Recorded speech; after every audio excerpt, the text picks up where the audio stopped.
See, he's in the woods waiting.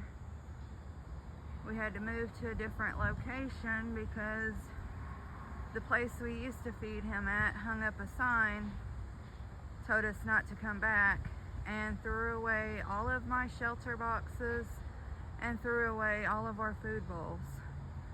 So we found a different spot, and he found us, so that's awesome. So they didn't throw this box away though, so I moved it over here to the new area. It's nicer over here anyway. There's a clear path we can walk down in the woods, and boom.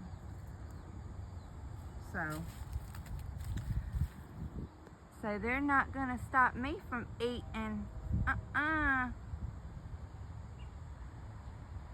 Thanks for watching. Thanks for the donations, guys.